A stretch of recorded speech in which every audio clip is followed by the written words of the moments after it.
now. This one I'll actually solve because we haven't done something too much like this. So she makes $851. She worked 44 hours. And so that's, and then, but so 40 of those hours is at her regular rate, right?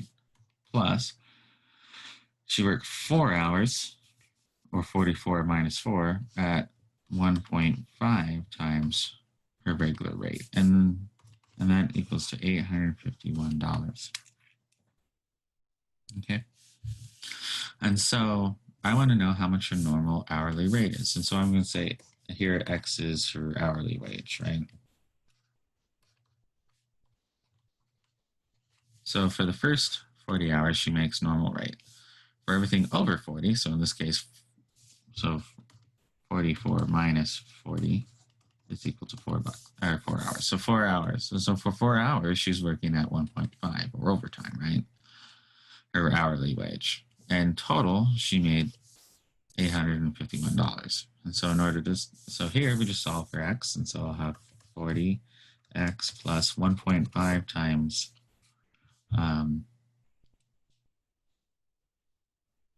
4 would be 6X equals 851. And then if we add these two up, I get 46X equals 851. X equals 851 divided by 46. And then you just crunch that through a calculator. Okay.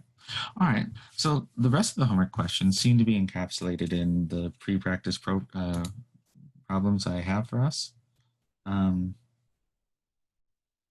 Let's see, we got 30 minutes from now. So let's just do 2 of these, and then and if we have extra time, we'll come back. If we do not complete these in class today, I will have you just do them. You just complete them not in class and then upload it. That's why it's worth 10 points, because it's, a little extra practice for you. And then if you have problems, what we don't finish in class, you can just post as in the homework discussion, right? Just post it in the homework discussion. This is what I got. Okay. So let's do this. All right. So here we have, so one of the problems looks like X equals something or Y equals something, and it wants a line that is parallel and perpendicular to it. And so in this case, the slope of the line, of the given line, is undefined. So M here is undefined for this slope. And so for the parallel line, it's also going to be undefined, or another X equals. So I want something that is parallel to this, that goes through the point -4, 6. And so this is my X value. So that's all it is. It's just X minus 4. Oops, there we go. X equals -4. So this also has an undefined slope, right? And it goes through this point. And here, if this is X and I want something that's perpendicular, I'm going to say Y is equal to 6. And so if you have X equals something, the parallel line is just the X equals the X coordinate, and then the perpendicular line is Y equals the Y coordinate. That's all you need to do. If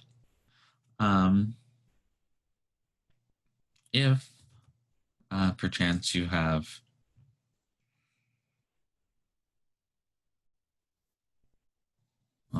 if it's Y equals something, the parallel line is Y equals whatever the Y coordinates and X is. So it's just, so if it's, the parallel will be the same variable and the perpendicular is the opposite variable. For this one, for saying I made a nice clean sheet and I'm using a digital marker, I still have pen marks everywhere. All right, so here, so the given line. So this is my given line. Its M, or my slope, is -3. -3. So for my parallel line, it's also going to have a slope of -3. And so with its -3 slope, and this point, so I'll have Y minus 2 equals -3 times X. plus 4. We'll go ahead and distribute. So it'll be y minus 2 equals minus 3x minus 12. And we'll add the 2 to both sides, and I'll have y equals minus 3x plus 2 will be minus 10. Okay. All right, so go ahead and attempt to find the perpendicular for me. Notice that here, my slope is the opposite reciprocal, so I'll give that to you. It's a third. So here you flip it and then put it over 1. And so go ahead and attempt to find that and tell me what you get here, and then I'll go through it with you.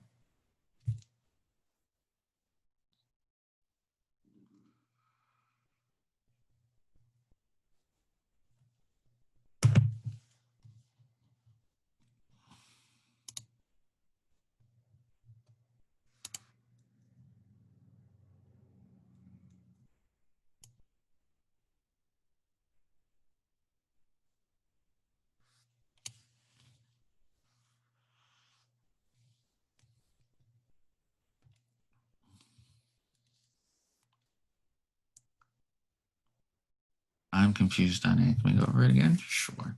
All right, so A represents something.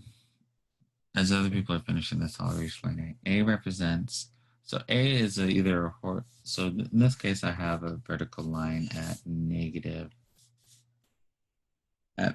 So this line represents this one at, this is my y and this is my x. This is at minus 4/3. I want something. Let me go ahead and use a different point. I want to go through this point here, which is sadly off, not where I've drawn it. Let me draw it down here. Let me redraw this down here. Let me just retry this right down here.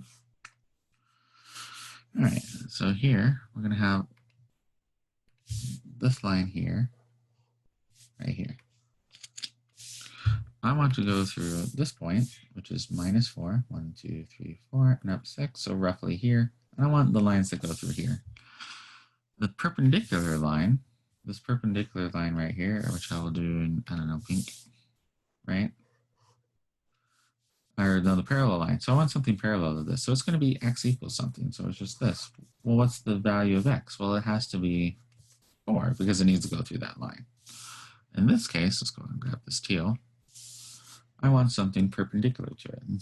And I want to go through this point. And so what's that value of y? Well, it has to be this. And so if you have a vertical line, the parallel is also vertical, and it's just x equals whatever the x coordinate is. And the perpendicular would be the y coordinate, or y equals whatever the y coordinate is. And that's a horizontal line. If it's the other way, you can go ahead and flip it. So if it was y, I would take the y coordinate would be the parallel, and if it was y here, the x coordinate would be the perpendicular. Okay. All right. Did anyone get what the perpendicular line is for what the line is for the perpendicular here? Yes, no, maybe.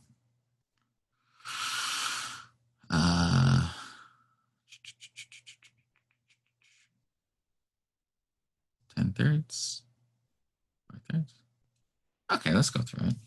So here I have y minus 2 equals 1/3 of x plus 4, right? So this is the same. The only difference here is what I'm plugging in here. So this is 1/3. So here I'll get y minus 2 equals 1 over 3x plus 4/3. It's nothing here. So here I'm going to add 2. I'm going to add 2 here, but here instead of adding 2, I'm going to add 6/3. Just so that I can add the fractions, because 2 is the same as 6 over 3. So 4 plus 6. So this gives me y equals 1/3 x plus 10/3. Okay.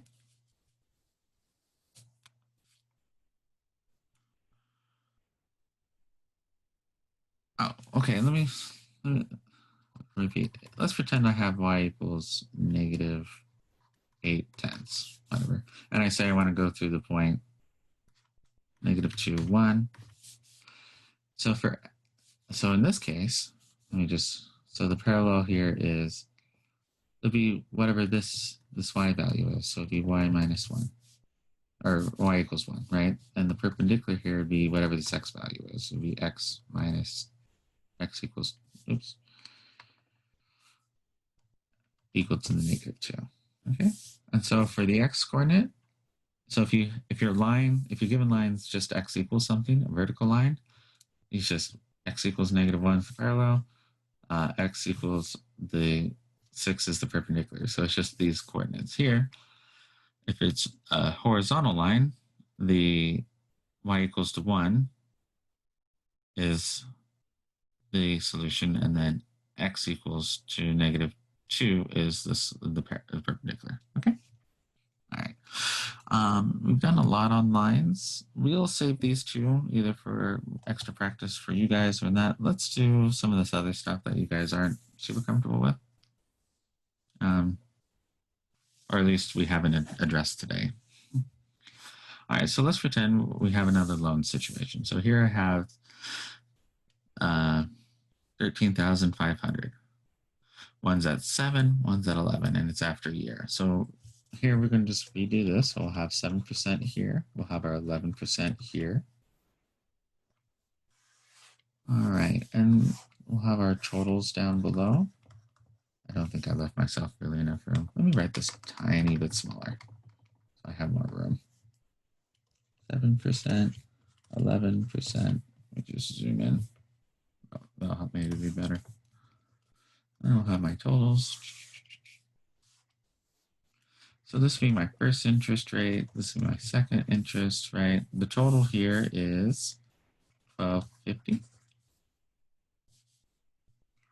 All right, I put in x here, and then I'll put in 1350 minus x for the second one, and the total here will be 1350, or 13,500.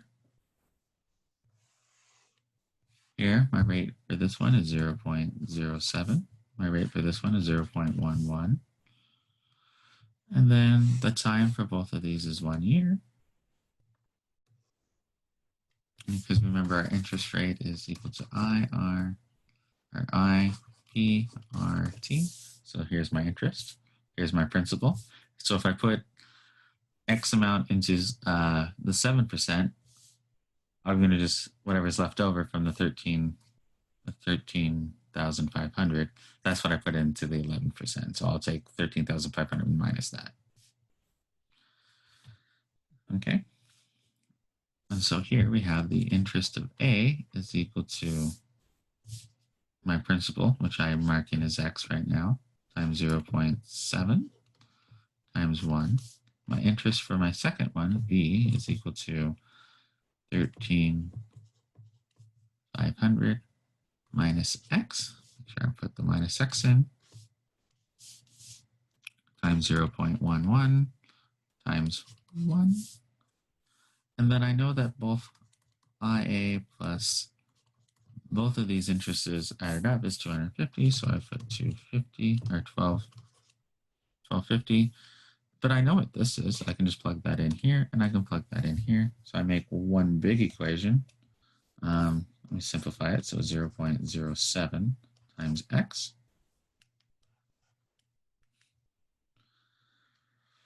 plus 1350 minus X times 0.11. This is equal to 1250.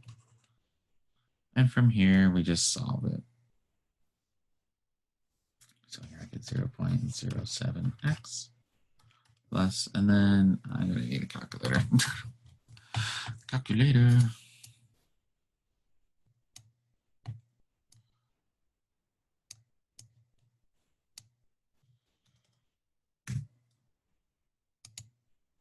All right. So 1350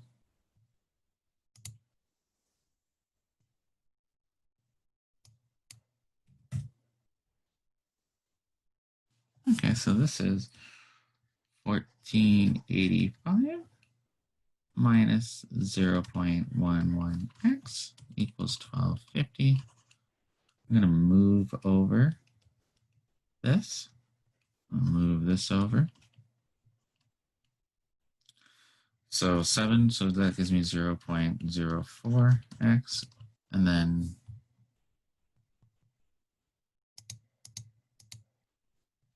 figure out what that is. And this is $235. And then we're just going to divide out by the 0.04. 0. Oh, this is negative, and this is negative. Sorry about that. And here I'll get x is equal to, and so we have 235 divided by 0.04.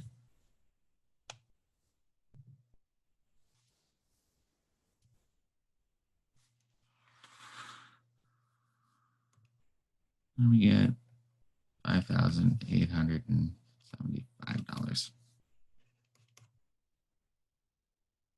if I've done everything correctly. Okay. All right. And then, wait, did I do something wrong? Let me double check my math real quick. What's the question?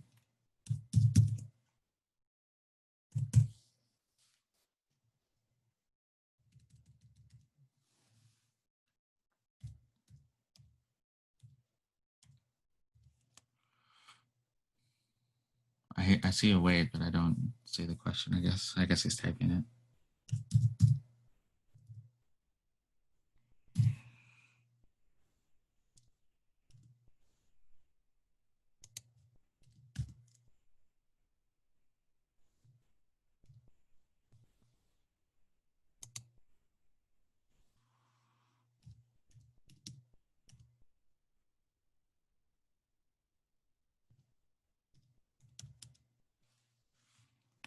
Maybe.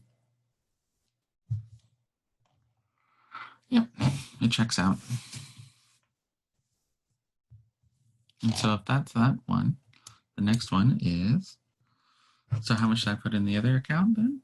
Well, how much should I put in that? It would be, oops, hold on. Go back. Okay, so that's in the 7%. And then 1350 minus that. So let's put that in.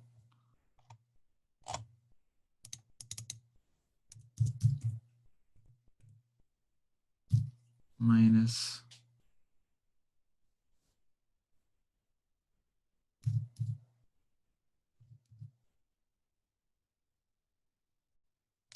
I have one too many zeros. And so the other number here is 725. And I'm just crunching this through in Wolfram Alpha, if you guys are wondering what I'm using. 7625. Okay, and that's in the 11%. Okay, does that explain how to do that? Any questions on something like this?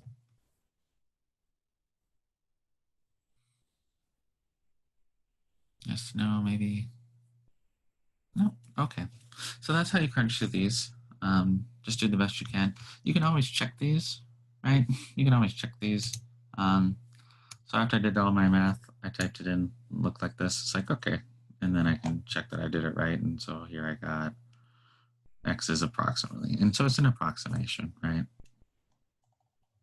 So you can always just check it in to double check what you're doing. All right, let's go to the next set of practice. All right, let's do the happy car one. And then we'll do the domains and go from there. Will the video be posted on your channel? Yeah, I'll probably make it right after office hours because I can't. It'll be posted before the end of the day. All right, so here we have a truck leaving. How long does it take? It looks like your homework wants this in minutes. It's literally right above it. It's literally right above it. All right, so wants it in minutes. So let's put everything in minutes. All right, so here we have a truck entering highway at 50 miles. So let's have this be our truck. We have our distance, we have our rate and our time. So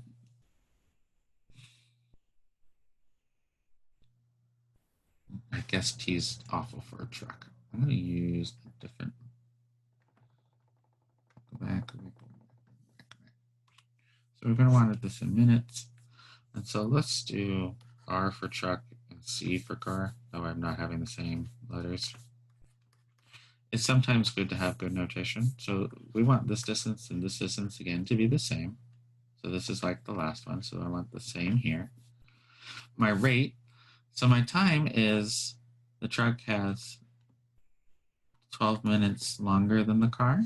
So I'm going to have T and T. And so since we're doing this in minutes, I need to convert this. So 50 miles per hour. So this is miles per hour. I'm going to multiply by 60 minutes. Oops, hold on. I'm going to multiply by 1 hour is 60 minutes. Okay. And so this is just a way to move over your units. And so here I cross this out. So this is 50 miles per 50 over 60 miles per minute, or 5.6 miles per minute.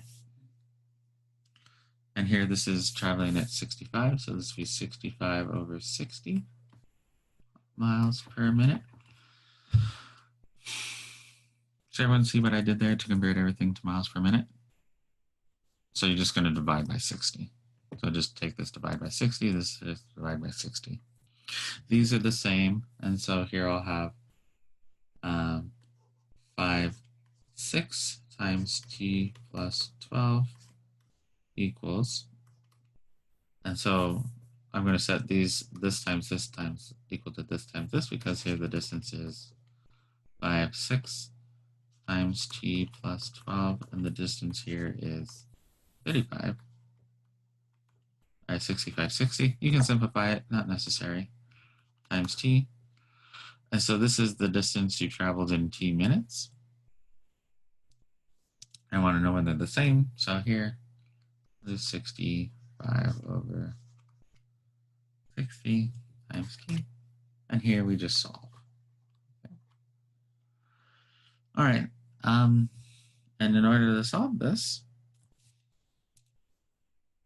we're just going to go ahead and distribute. So I'll have 5, 6, T. The 6 will cancel here, so this will be plus 10. That's 65.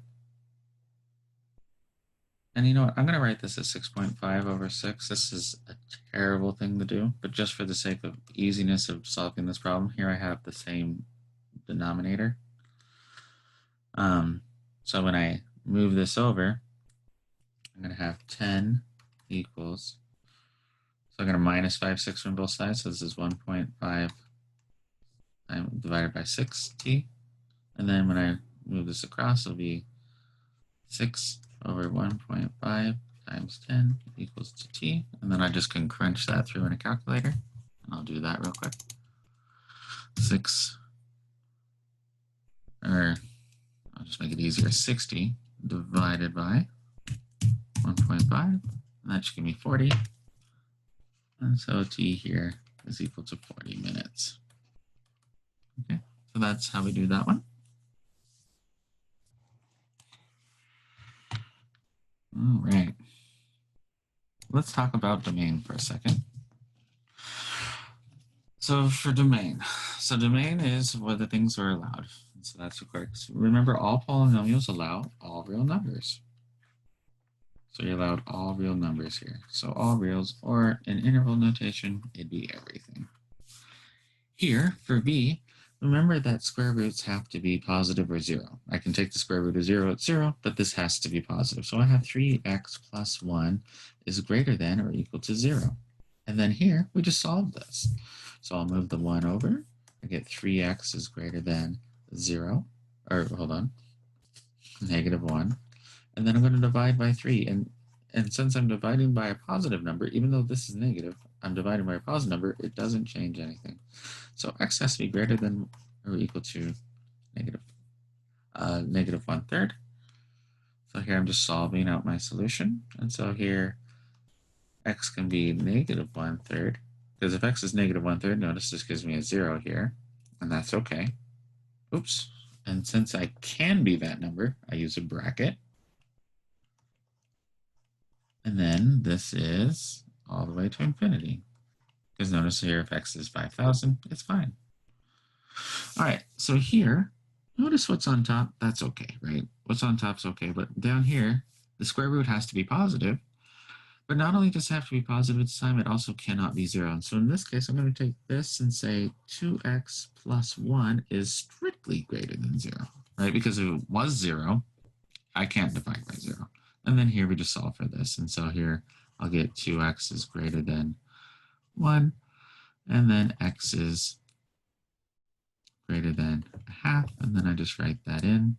And here I'll use a parentheses, a half to infinity. And so these are your two domain questions.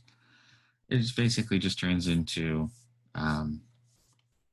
inequality questions. How do you know?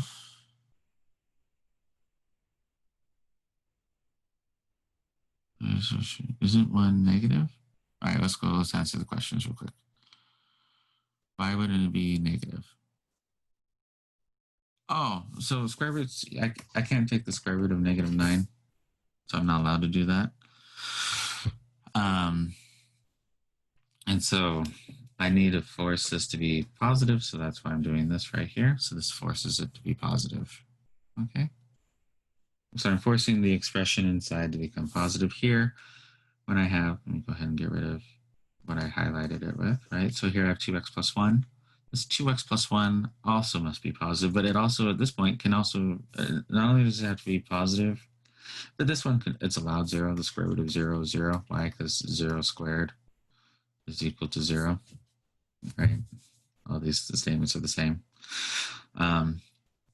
So here, so if you see what's the domain of a square root, you're just going to take whatever this expression is, plop it right here, and say that's greater than or equal to 0. Here, if you want to say the domain of something over a square root, this something, the square root can no longer be 0, because I put in a 0 here, I'm dividing by 0, so that's bad. So I'm just going to say this is strictly greater than 0. Okay. Now the question is, I'm not sure where the other question is. Oh, you're right. Thank you, guys.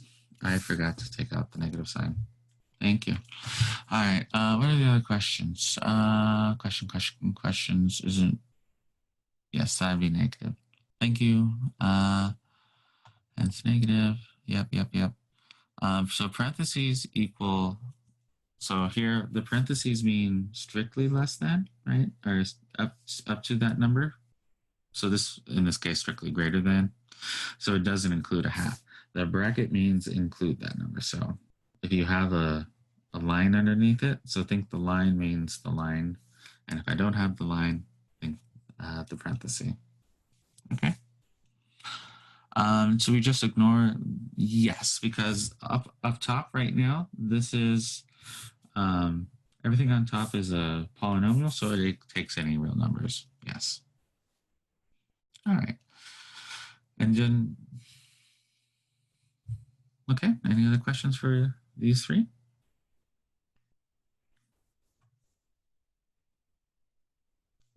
All right, and the last one, just real quick as a good review for this, x squared minus x minus 12. So here, I can't have a 0 on the bottom, so x squared minus x minus 12 cannot equal 0. You can factor this, which is x minus 4, x plus 3. We'll get into how to do this later, but I just wanted to show this one, just as this is kind of like a preview problem. So let me do it for you. So here, if we factor this, I can get minus 4 and positive 3, because just as a review real quick, so negative 12.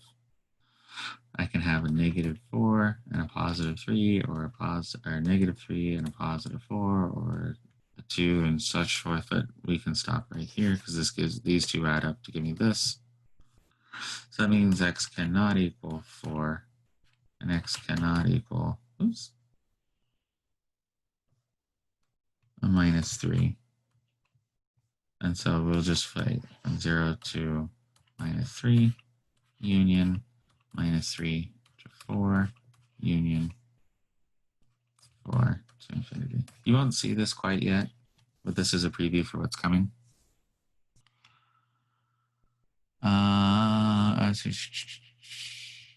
And it's not equal to 0 because of the negatives. No, it cannot equal 0 here, because if I had x cubed over the square root of 0, that's still x over 0, and I cannot divide by 0. That's why we have to make sure 0's thrown out of this one. Okay. Can you explain what the U is? Oh, this is a union symbol. So this means union. It means this set and this set. So the set and the set.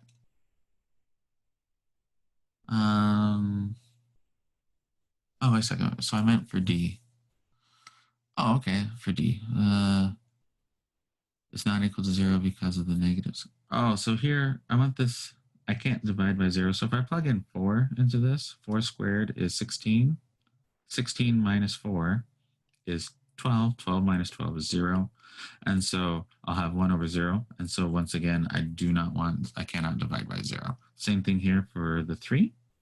Negative 3. If I have negative 3 squared, I'll get 9. 9 minus a minus 3 would be plus 3, so it would be 12, and 12 minus 12, or 12 minus 12 is 0. And so once again, it does this. We'll go over how to solve these soon. I just wanted to give you a preview of each of the 4 different types of what can go on in one set. So that is not equal, negative 3. And the solve for a not equals is the same thing as solving for an equals. You just make sure you just keep the not in it. Okay. And so for this, I need to throw away, oops, that's not negative 4. Sorry about that. And so when you do that, you just take your number line and you're just throwing away. So this is everything up to negative 3. I throw that one away. And then from 3 up to 4, but 4, I don't use that. So I'm throwing that one away and then to infinity. Okay. This is a little bit of a preview, so don't worry too much about it. I just wanted you to see it. That way when I show it to you again, it's a little bit more familiar. All right. Let's go ahead and do the next set of problems.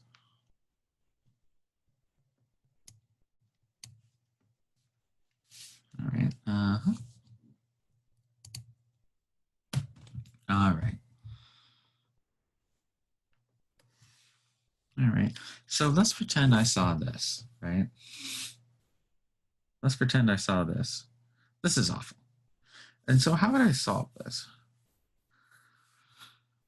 Well, what I would do is multiply, as I think I've just multiply by the common denominator. And so 3, 4, 6, and 5. And so the common denominator, so I need at least one 5.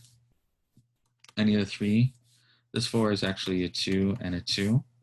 And then the 6 is a 3 and a 2. So this is actually all I need here. So I have 5 times 3, which is 15, times 2, which is 20, times 2, which is 30. And so the least common denominator here is 30, or the least common multiple of these is 30. Same thing. And so here I'm just going to multiply both sides by 30. And the reason I do that, it makes my life so much simpler when solving these.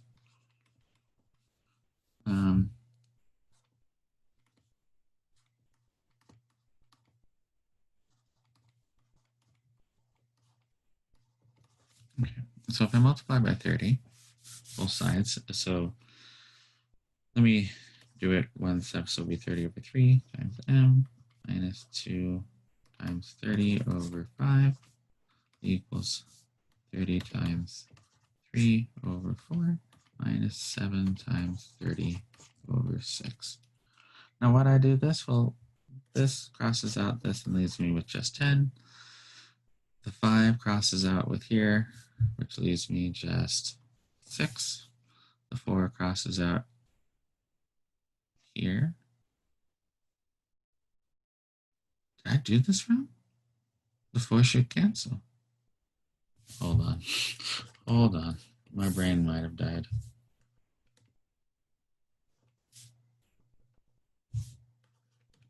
Two times 2. 15, 30. Oh, nope. I need to go all the way to 60, don't I? I need to go all the way to 60. Sorry, guys. I need to go all the way to 60. I did this wrong. That's okay. We can fix it real quick.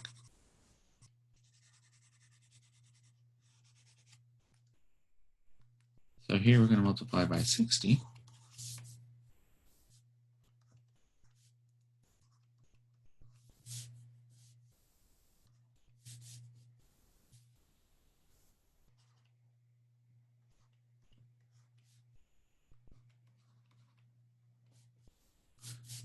Oops. Put this in correctly. You will easily figure it out if you did it wrong because something won't divide nicely. All right, so we'll have 3 times 60 over 4, and then 60 over 6. All right, so this crosses out to be a 10. This crosses out to be 15. This crosses out to be a 12. And this crosses out to be a 20. And so here you're left with 20m minus 2 times 12, which is 24, equals 3 times 15, which is 45m, and then minus 70. And go ahead and, I assume you can do it from here. Thank you. Yeah, 60. Thank you, guys. I'm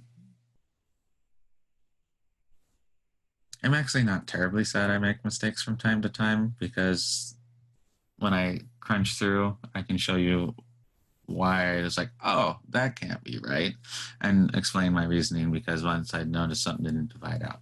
Notice this is way easier to solve than anything else. So if you see a bunch of fractions, just figure out what your least common multiple is and just multiply it across and clear the fractions, and then just solve this. You can leave it here for the notes. I assume you can solve it from here. I want to just show, I want to do, we're almost out of time because I need to do office hours in about 3 minutes. So let's go ahead and choose to do one of these problems together. So you want to do this one together? This one's just another clearing out the fractions. Here we can just use 30. 30 will work. Yeah, 30 will work here. And so we can just clear out the fraction. Well, let's do 7 together. And then the other 3 problems, which you didn't finish, will be your homework for the 96 class, I guess. Or just extra practice for you to do by hand. All right, so a washing machine company. So you'll see something like this in your homework. So I do want to do this one real quick. A washing machine repair company charges $190 for service plus an additional $81 for service. Write and solve a linear equation showing how many hours of service will keep the bill within $300. Okay. So we're going to say we have $300. And so, and it needs to be less than, oops, hold on. Let me say, so the $109 plus 81 times my time needs to be less than or equal to 300. Okay, so I want my bill to be less, so I only have $300. So what's the max amount of time before I'm in trouble? And that's what I'm trying to figure out here. And so once we have this, so here it costs, new fair guide cost $109 just to show up, and $81 for every hour after that. So how many hours? And so it'd be, this is total cost, and I want that less than or within $300, and then I just solve for it. So here I'm just going to minus the 109 on both sides. So I have 81t is 191. Then I divide out the 81. And so t, oops, this is less than. So t is less than or equal to 191 over 81. or you can just write this in interval notation. And so this is the one where I'm going to get kind of picky. I'm going to say 0 hours to 191 over 81. I'm not positive how your computer will want it. It may want negative hours, but that doesn't make any sense. So I'm going to start at 0, right? Because negative hours doesn't make sense. Okay, that's 2.53. Okay.